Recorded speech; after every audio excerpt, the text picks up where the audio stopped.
Greetings to the sisters and brothers of our newly formed Delaware Valley section of the National Council of Negro Women. My name is Dr. Doreen Loury, and I'm running for your first vice president. There is a quote that says, "A structure is only as good as the foundation it is built on."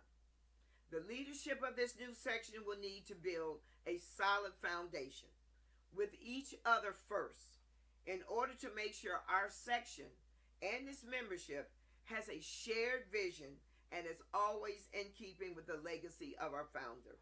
Therefore, my role as first vice president will have 3 layers of program development vision. Step 1, the executive leadership will first need to learn about each other. The question becomes, how do we build a bond and culture of leadership that will help us leverage relationships with ourselves, the membership, our national organization, our affiliate organizations, and the communities we serve? Therefore, I plan on developing and facilitating a virtual retreat for our section's leadership team within the first 30 days of our appointment. During this retreat, we will engage in sessions of networking, team building activities, and an in-depth preparation that will help us be successful in our new leadership roles. Step 2 then becomes how we will provide leadership and programming to the membership. The leadership team during our second official meeting will conduct something called Purple Table Talk Sessions. Since we are meeting virtually, we will utilize Zoom's breakout rooms as our simulated purple tables. And the membership will have an opportunity to network and inform leadership on 1, what they see as the priorities of the section. 2, based on their particular skill set and interest, how do they see themselves contributing to the section? And 3, engaging in a vision board activity around community engagement and service.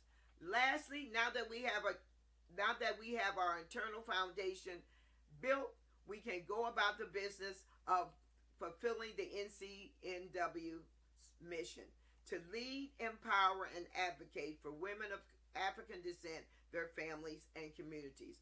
I will utilize 3 specific skills that I bring to the board. My commitment. I've always had a commitment to making sure that Black people, that the African American community has a voice. I've always been concise. I've been able to develop over $22 million worth of grants in the last few years based on my ability to look at communities, see what their needs are, and to document that need. And 3, my creativity. Creativity is something. It's not just about stepping outside of the box, but being willing to create a whole new box. And that's what I'm good at doing.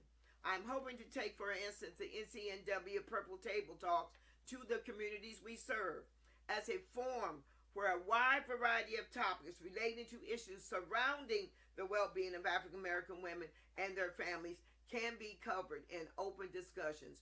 This is going to be transformative, not only for these communities, but also for our membership. Our founder told us that the true worth of a race must be measured by the character of its womanhood.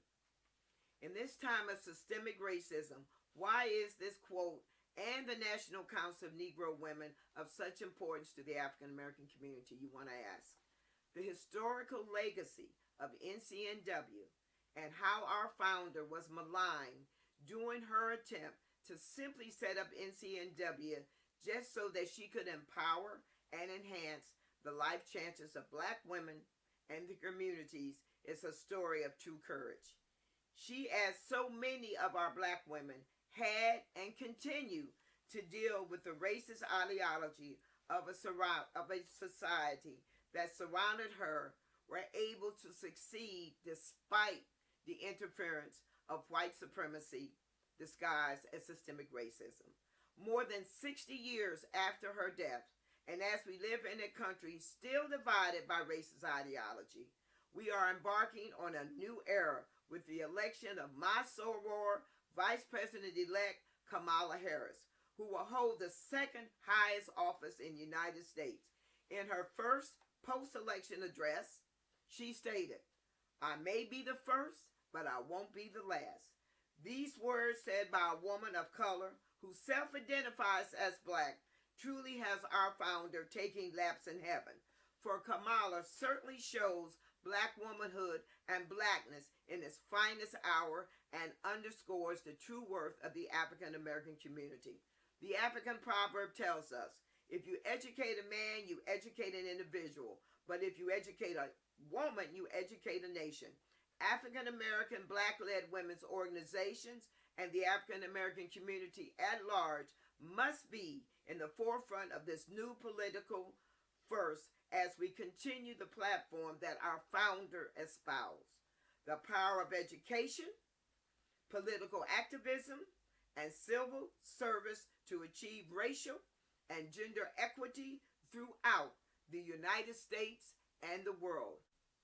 So I thank you for allowing me to present my platform to you and hope that you will vote for me to be the first vice president of our newly formed Delaware Valley section of the National Council of Negro Women.